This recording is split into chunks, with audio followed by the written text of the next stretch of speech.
الرجس أهل البيت ويطهركم تطهيرا. صدق الله مولانا العظيم وبلغنا رسوله النبي الكريم. إن الله وملائكته يصلون على النبي يا أيها الذين آمنوا صلوا عليه وسلموا تسليما. اللهم صل على محمد وعلى آل محمد وبارك وسلم. الصلاة والسلام عليك يا سيدي يا رسول الله وعلى آلك وأصحابك يا سيدي يا حبيب الله. الصلاة والسلام عليك يا خاتم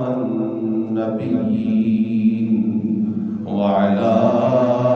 آلك وأصحابك يا شفيع المذنبين. حمد و صلاة کے بعد معزز و محتشم حاضرین و سامعین، اللہ جل جلالہ کے فضل و کرم سے حضور نبی مکرم شفیع معظم صلی اللہ تعالی علیہ وآلہ وسلم کی نگاہ لطف و عنایت سے جمعۃ المبارک کی متبرک ساعتوں میں مجھے اور آپ کو مسجد شریف کی حاضری نصیب ہو رہی ہے. دعا فرمائیے خالق کائنات ہم سب کی اس حاضری کو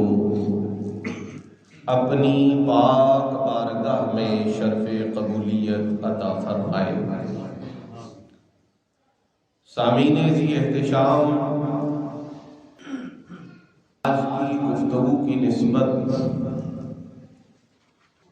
رسول اللہ صلی اللہ علیہ وآلہ وسلم کی سب سے پہلی رفیقہ حیات، ایمان والوں کی سب سے پہلی اماں جان، غم گسارے رسول کریم،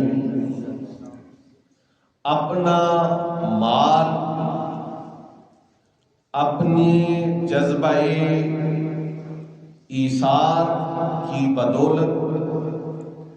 رسول اللہ صلی اللہ علیہ وآلہ وسلم پر نثار کرنے والی عظیم الشان خاتون ملیکۃ العرب سیدہ طیبہ طاہرہ سیدہ خدیجۃ الکبریٰ سلام اللہ تعالی علیہا کی ذات ستودہ صفات کے ساتھ ہے. حضرات گرامی قدر، بنیادی طور پر دو باتیں ذہن نشین فرما لیجئے. پہلی بات یہ ہے کہ آپ کے اور میرے آقا صلی اللہ علیہ وآلہ وسلم سے جڑی ہوئی ہر چیز کا انتخاب اللہ کی مرضی سے ہوا ہے، اللہ کے حکم سے ہوا ہے. چاہے وہ حضور نبی پاک علیہ الصلوۃ والسلام کے آباء و اجداد ہوں،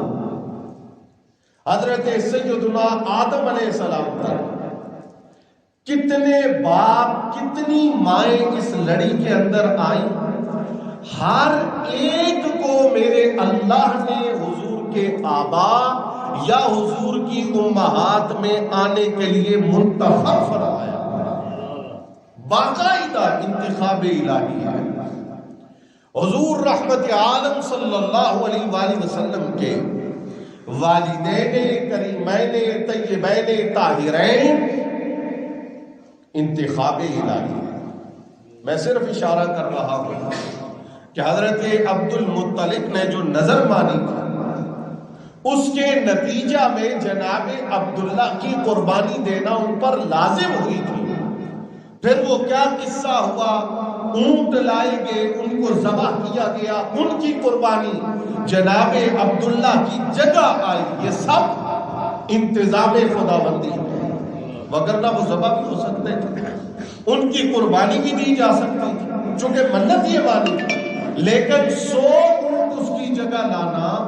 اور ان کو محفوظ رکھنا یہ انتخاب اور انتظام اللہ جل جلالہ کی طرف سے ہے۔ اور پھر آپ دیکھیے کتنی عورتوں نے خواہش کی حضرت عبداللہ سے نکاح کی، لیکن حضرت سیدہ آمینہ سلام اللہ تعالی علیہا کا انتخاب وہ اللہ جل جلالہ کی طرف سے ہے۔ پھر جب رسول اقدس صلی اللہ علیہ وآلہ وسلم ولادت کی گھڑی آتی ہے تو آپ کے مولد شریف کا شرف پانے کے لیے مکہ مکرمہ کا انتخاب بھی اللہ جل جلالہ کی طرف سے ہے۔ پھر جب حضور رحمت عالم صلی اللہ علیہ وآلہ وسلم کی ظاہری عمر اس مرحلے پر پہنچتی ہے کہ آپ دیوار بندے اندر ہوئی جب اس وقت آپ کے شے متحرہ انتخاب یہ بھی اللہ جلالہ کی طرف سے ہے۔ اور پھر میں آپ کو بتاتا چلوں کہ حضور نبی پاک صلی اللہ علیہ وآلہ وسلم کا مہاجر، ہجرت کرنے والے کہتے ہیں چیزیں ساتھ، اور مہاجر جیم کی زبر کے ساتھ اس جگہ کو جہاں ہجرت کر بندہ جاتا، حضور کی ہجرت گاہ، حضور کا مہاجر وہ مدینہ منورہ ہے، اور یہ بھی اللہ جل جلالہ کے حکم سے طے کیا گیا۔ گویا کہ حضور رحمت عالم سے جڑی ہوئی ہر چیز میرے اللہ کا انتخاب ہے، حتیٰ کہ ایک ایمان افروز بات میں آپ کی خدمت میں عرض کروں،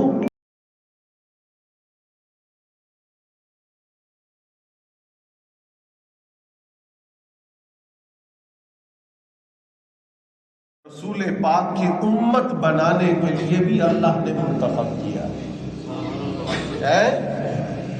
تڑپ میں صدیاں گزر گئی، کاش ہمیں حضور کا امتی بنا دیا جائے، مگر اللہ نے جن کو سرکار کی امت بننے کا شرف عطا کیا ہے وہ خوش نصیب بھی اللہ کی بارگاہ سے چنے گئے اور اللہ کی بارگاہ ان کا انتخاب کیا ہے۔ تو حضور سے جڑی ہوئی ہر چیز، یہ پہلی بات میں عرض کرنا چاہتا تھا، وہ اللہ جل جلالہ کا انتخاب ہے۔ اور آپ اس بات کو بخوبی سمجھ سکتے ہیں کہ آپ جتنے بھی حقدار ہیں، ہو سکتا ہے کہ آپ جو انتخاب کریں ایک وقت پہ آپ کو احساس ہو کہ یہ انتخاب درست نہیں ہوا، اس کے سائیڈ ایفیکٹس آپ کے سامنے آنا شروع ہو جائے، لیکن جو میرے اللہ کا انتخاب ہے وہ ہمیشہ سے اچھا ہے، ہمیشہ کے لیے اس میں خیر ہے، ہمیشہ کے لیے اس میں بھلائی ہے، اس لیے کہ وہ علیم ہے، وہ خبیر ہے، وہ ماضی اور مستقبل کے تمام حالات کو جاننے والا رب ہے۔ سو میرے آقا سے جڑی ہوئی ہر چیز کا انتخاب میرے اللہ نے کیا ہے۔ حضرت سیدہ طیبہ طاہرہ سیدہ خدیجہ الکبریٰ کا حضور کے نکاح میں آنا یہ بھی اللہ جل جلالہ کی منشا سے ہے، اور اللہ کا خاص اہتمام اور خاص انتخاب ہے رسول پاک صلی اللہ علیہ وآلہ وسلم کی ذات اقدس کے لیے۔ اب یہاں ایک لطیف نکتہ آپ حضرات کی خدمت میں عرض کرنا چاہوں گا۔ ہمارے ہاں رواج یہ ہے، طور طریقہ یہ ہے کہ لڑکے والوں کی طرف سے لڑکی کو پیغام بھیجا جاتا ہے نکاح کا، لڑکے والے لڑکی والوں کی طرف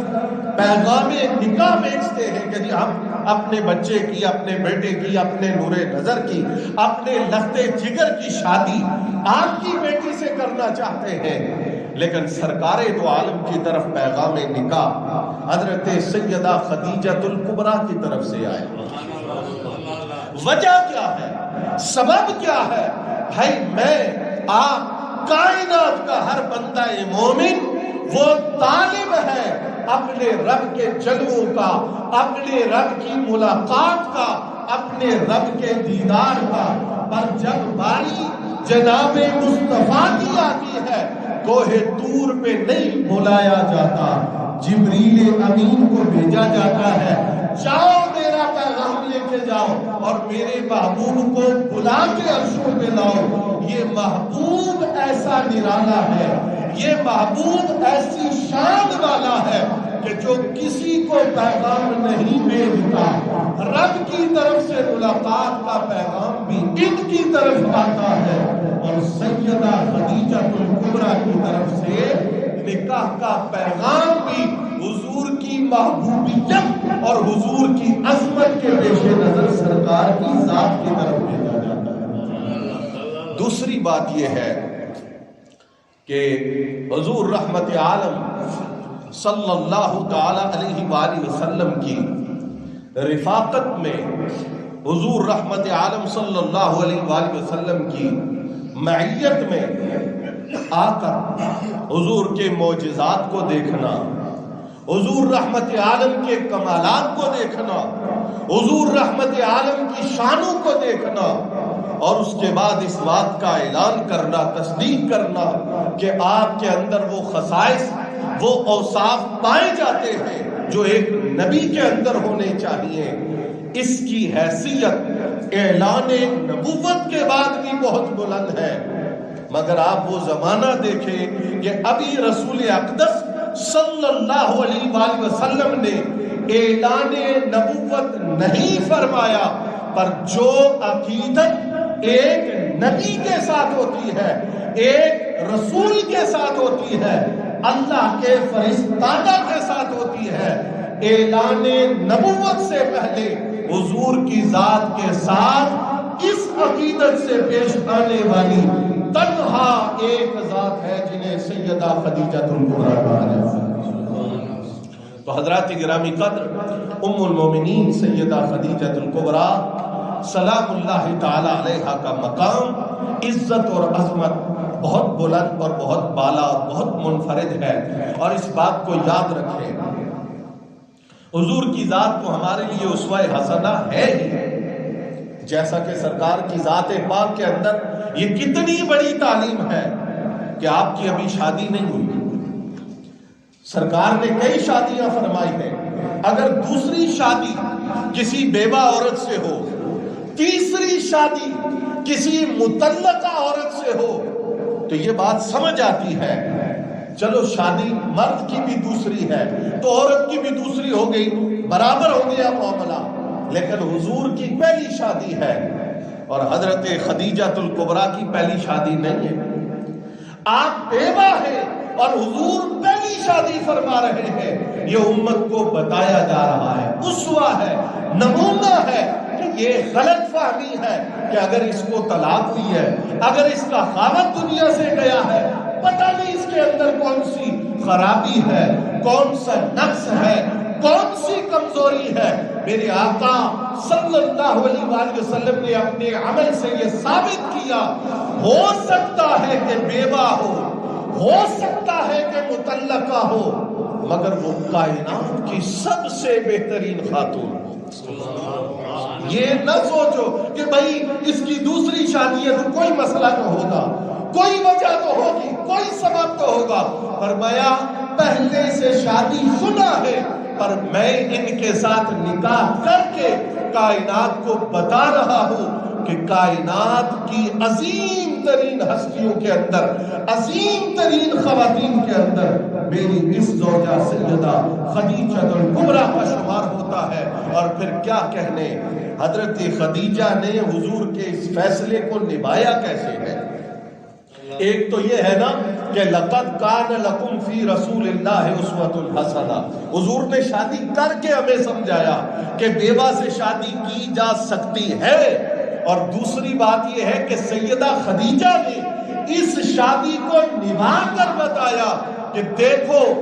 حضور رحمت عالم صلی اللہ علیہ وآلہ وسلم نے جس بیوہ خاتون کے ساتھ نکاح کا فیصلہ کیا ہے، اس کی سیرت، اس کا کردار، اس کا اخلاق، اس کا ایثار، اس کی جانساری، اس کی وفاداری، اس کی اپنے شوہر کے ساتھ محبت اس بات کو پائے ثبوت تک پہنچا رہی ہے کہ جس عورت کا پہلے سے نکاح ہو چکا ہے وہ بھی اگر کسی دوسرے شخص کے نکاح میں آتی ہے تو ایسا ہو سکتا ہے کہ وہ اپنی وفاداری میں غیر شادی شدہ عورتوں پر بھی بلندی اور رفعت پا جانے والی ثابت ہو جائے۔ حضرات گرامی قدر، ام المومنین، ایک جملہ میں عرض کر رہا ہوں، ام المومنین کی پوری حیات طیبہ مشقتوں سے عبارت ہے۔ ام المومنین کی زندگی میں یہ چیز دیکھیے، ویسے تو یہ تو بعد میں دنیا کو پتا چلا نا کہ خدیجہ پاک کا مقدر اللہ نے کتنا بلند کیا ہے۔ جب انہوں نے شادی کی تھی حضور سے، میں بتا رہا ہوں کہ ابھی اعلان نبوت حضور نے نہیں فرمایا، 15 سال پہلے نکاح ہو رہا ہے۔ ابھی عام لوگوں کو تو نہیں پتا کہ اللہ کے رسول ہیں، اللہ کے نبی ہیں، خاص لوگ جانتے ہیں علامات دیکھ کر، نشانیاں دیکھ کر، لیکن عمومی اعلان نہیں ہوا۔ حضرت سیدہ خدیجہ الکبریٰ نے اس وقت جو حضور کا انتخاب کیا،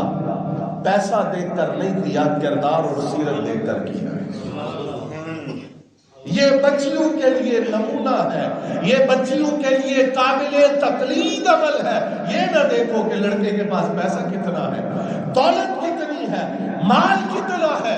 ظاہری طور پر یہ تو بعد میں ظاہر ہوا کہ اللہ نے زمین و آسمان کے سب خزانوں کی چابیاں حضور کو عطا فرمائی ہیں، لیکن ظاہری طور پر سیدہ خدیجہ الکبریٰ نے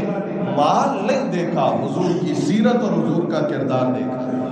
اپنے خادم کو، اپنے غلام کو ساتھ بھیجا تھا انالیسس کرنے کے لیے کہ دیکھو ان کا کردار کیا ہے، ان کی سیرت کیا ہے، ان کی امانت داری اور دیانت داری کیسے ہے۔ جب آ کر اس نے رپورٹ دی تو سیدہ خدیجہ نے حضور کے کردار اور سیرت کی بلندی کو سامنے رکھتے ہوئے حضور کی طرف پیغام نکاح بھیج دیا۔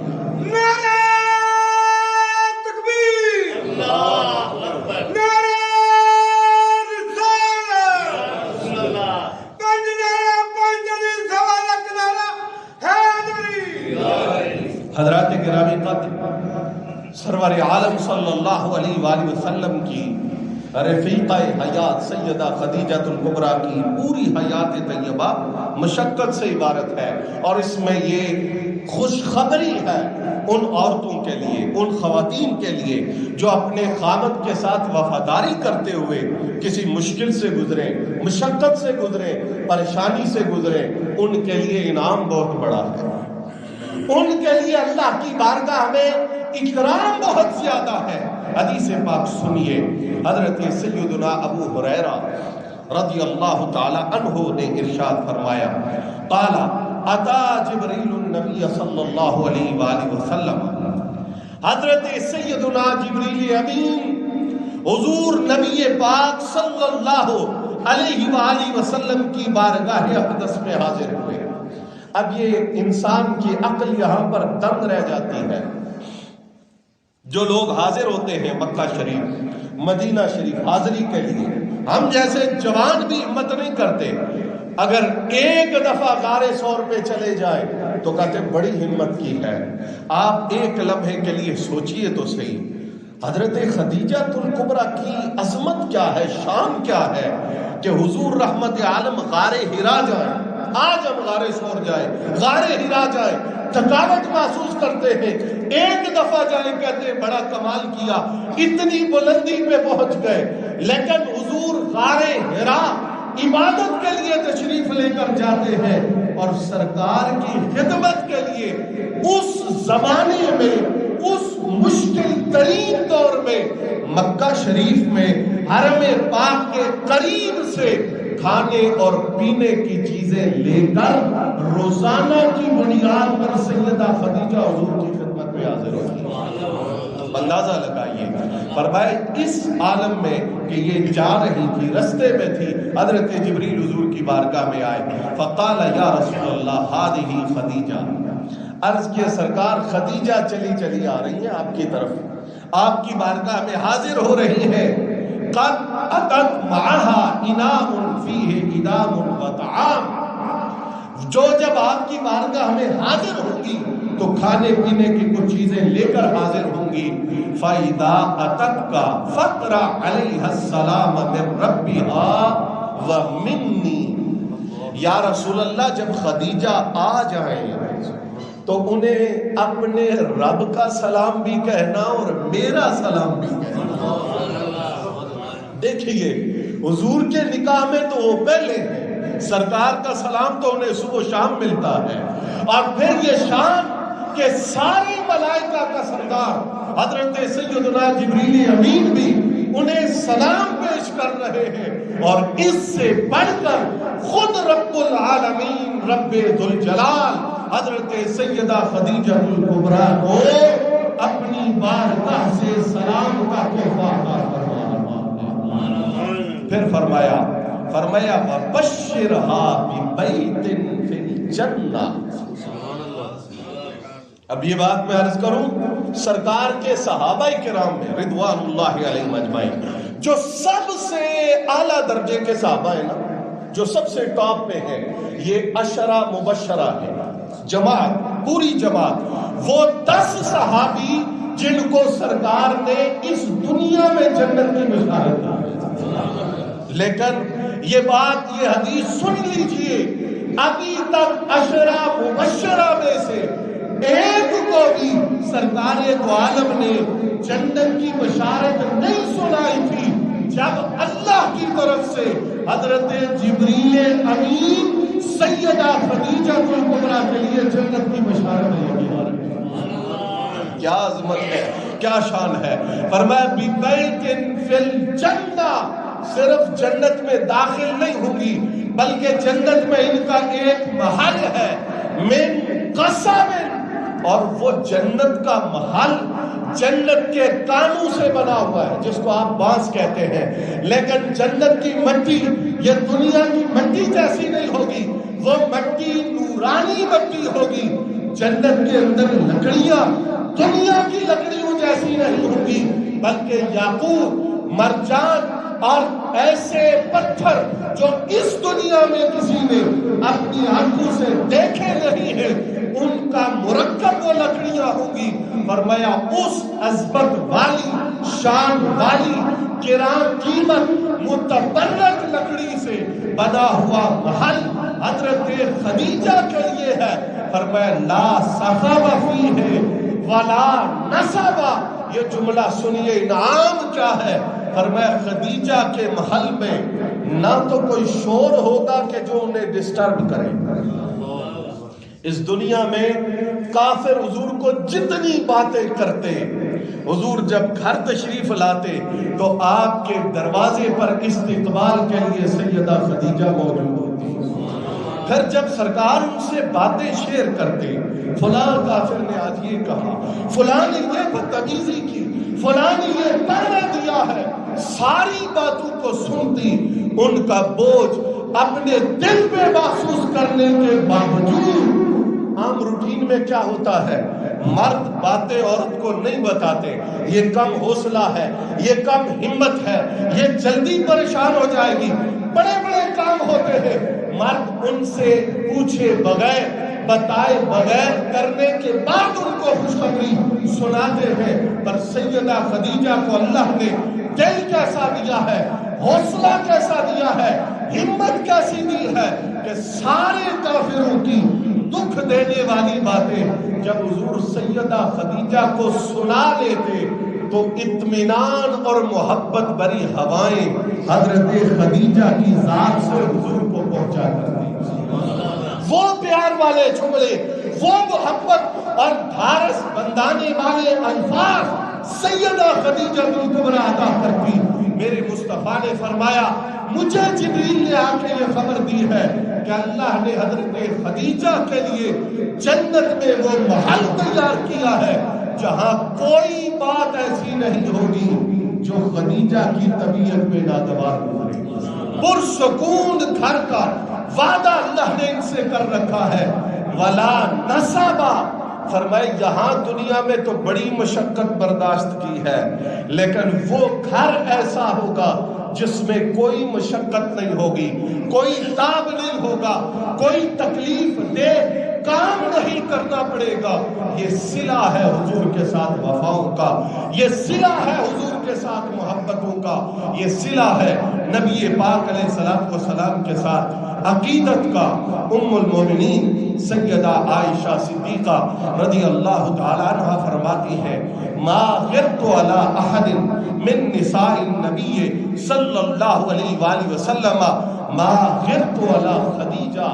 فرمایا مجھے حضور کی ازواج میں سے کسی زوجہ مکرمہ پر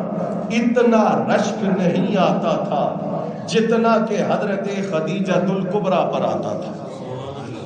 وما رأیتها، یہ دنیا کا دستور ہے نا کہ بندے سے رشک کا معاملہ ہو یا حسد کا معاملہ ہو اس وقت تک ہوتا ہے جب تک وہ زندہ ہے۔ دنیا سے چلا گیا پر دشمن بھی کہتے بڑا اچھا آدمی تھا، بڑا بااخلاق تھا، بڑا ملنسار تھا، بڑا نیک تھا، اچھا لڑتا بھی تھا لیکن دل کا صاف تھا۔ لیکن سبحان اللہ حضرت خدیجہ کی شان یہ ہے، سیدہ عائشہ فرماتی ہے وما رأیتها، میں نے تو ان کو دیکھا بھی نہیں ہے، میری تو ان سے ایک ملاقات بھی نہیں ہے، مگر مجھے ان پہ رشک آتا ہے، اور جن سے روز ملتی ہوں ان میں کوئی بھی ایسی نہیں ہے جس پہ مجھے رشک آئے، اس لیے کہ ان کی نسبت سب سے زیادہ محبت حضور کی بارگاہ سے مجھے ملتی ہے، لیکن مجھے جس پہ رشک آتا ہے وہ حضرت خدیجہ الکبریٰ ہے۔ وجہ کیا ہے؟ ولیکن کانا یکثر ذکرہا، فرمایا وجہ یہ تھی کہ حضور کثرت سے حضرت خدیجہ الکبریٰ کا ذکر فرمایا کرتے۔ کیا شان ہے، ایک بار کسی کا ذکر خیر میرے حضور کی زبان پہ آ گیا اس کے دونوں جہان سدھر گئے ہیں۔ پر ام المومنین وہ ہے جن کے وصال باکمال کے بعد، اور یہ آج کی تقریر سے آپ اس بات کو سمجھے کہ حضرت خدیجہ الکبریٰ کے وصال کے بعد ان کا کثرت سے ذکر کرنا میرے حضور کی سنت ہے۔ گواہی سیدہ عائشہ صدیقہ کی ہے، وصال کے بعد سیدہ خدیجہ الکبریٰ کی عظمتوں کا ذکر کرنا یہ میرے آقا کی سنت ہے۔ اور پھر دیکھیے فرمایا ربما ذبح الشاة ثم يقطعها اعداء ثم يبعثها في صدائق خدیجہ، فرمایا اکثر ایسے ہوتا حضور ایک بکری ذبح کرتے پھر اس کے ٹکڑے کرتے اور ٹکڑے کر کے اس کا گوشت خدیجہ الکبریٰ کی سہیلیوں کی طرف بھیجا کرتے۔ یہ حضور کی سنت اور حضور کا طریقہ مبارکہ ہے۔ فرمایا فربما قلت له كأنه لم تكن في الدنيا امرأة الا خدیجہ، میں بعض اوقات خدیجہ کا ذکر سن کے حضور کی بارگاہ سے تو عرض کرتی سرکار لگتا ہے کائنات میں ایک ہی عورت آئی ہے جس کا نام خدیجہ ہے، اس کے علاوہ تو دنیا میں عورت ہی کوئی نہیں ہے۔ اب یہ انداز محبت ہے نا جو حضرت عائشہ حضور کے ساتھ انداز محبت میں یہ بات کر رہی ہے، یہ سارا انداز محبت ہے، انداز محبت اور الفت ہے۔ اب سرکار دو عالم نے اس کا جواب کیا دیا، حضور کی بارگاہ سے جواب دیا، سنیے۔ فرمایا فیقول انہا کانت وکانت، حضور فرماتے عائشہ میں ایسے تو نہیں عائشہ خدیجہ کا نام لیتا، خدیجہ نے میرے ساتھ یہ معاملہ کیا تھا، فلاں دن خدیجہ نے میرے ساتھ یہ محبت برا انداز اختیار کیا تھا، فلاں دن خدیجہ کی طرف سے مجھے یہ راحت پہنچی تھی، وَكَانَ لِي مِنْهَا وَلَدٌ، اور اے عائشہ آپ یہ بھی سن لیجئے، خدیجہ سے میری محبت کی ایک وجہ یہ بھی ہے کہ خدیجۃ الکبریٰ کے بطن سے اللہ نے مجھے اولاد کی نعمت عطا فرمائی۔ حضرت سیدہ زہرا سلام اللہ تعالی علیہا، وہ ہستی جو کائنات کی سب عورتوں کی سردار ہے، وہ حضرت خدیجۃ الکبریٰ کے بطن سے ہے۔ حضور رحمت عالم کی تمام صاحبزادیاں وہ حضرت خدیجۃ الکبریٰ کے بطن سے ہے۔ سیدنا ابراہیم کے علاوہ حضور کے تینوں صاحبزادے حضرت سیدہ خدیجۃ الکبریٰ کے بطن سے ہے۔ حسنین کریمین آپ کے نواسے ہیں، اور صبح قیامت تک جتنے بھی لوگ حضور کی اولاد میں پیدا ہوں گے ان کی نانی جان سیدہ خدیجہ الکبریٰ سلام اللہ حضرات گرامی قدر، یہ وہ پاکیزہ ہستیاں ہیں جنہوں نے وفا کے اندر، محبت کے اندر، ایثار کے اندر، قربانی کے اندر اپنے شوہر کی، اعلیٰ حضرت فرماتے ہیں سیما پہلی ماں کہف امن و امان، فرمایا ساری ازواج عزبت والی ہے، سیما کا معنی ہے بالخصوص پہلی ماں کہف امن و امان، جو امن و امان کا گہوارہ اور آغوش ہے۔ میں آپ کو یہ گارنٹی سے بات کر رہا ہوں، جو گئے ہیں وہ یہ محسوس کر چکے ہوں گے، جو نہیں گئے وہ یہ جا کے محسوس کرے، اور جن کو حاضری نصیب ہو وہ یہ سعادت ضرور حاصل کرے۔ اللہ کی عزت کی قسم، آج بھی اگر کوئی بندہ مومن سیدہ خدیجۃ الکبریٰ کے مزار پاک میں حاضر ہوتا ہے، جنت المعلیٰ مکہ شریف میں چند لمحے بیٹھ کر وہ ماں کی آغوش والی راحت محسوس کرتا ہے۔ صدیاں گزرنے کے بعد بھی آج اس ماں کی گود میں، آغوش میں ایک ایمان والے بیٹے کو وہ راحت نصیب ہوتی ہے کہ وہ اس بات کو سمجھتا ہے ماں کا پیار سمانے کا محتاج نہیں، اس میں صدیاں آ جائے تو وہ پیار کم نہیں ہوتا۔ آج بھی خدیجۃ الکبریٰ اپنے بچوں سے وہی محبت فرما رہی ہے جو صدیاں پہلے ہر ایمان والے کو حضرت سیدہ خدیجہ کی بارگاہ سے ملا کرتی تھی۔ میرے آقا شدت سے انہیں یاد کرتے، رویا کرتے تھے۔ حضرت سیدہ زینب جو ابو العاص کی بیوی تھی، ابو العاص قیدی بنے، یہ شوہر تھے حضرت زینب کے، چونکہ ان کے ساتھ نکاح حضور کے اعلان نبوت سے پہلے ہوا، وہ اسلام نہیں لائے، تو حضور رحمت عالم کے قیدیوں کے اندر ان کو لایا گیا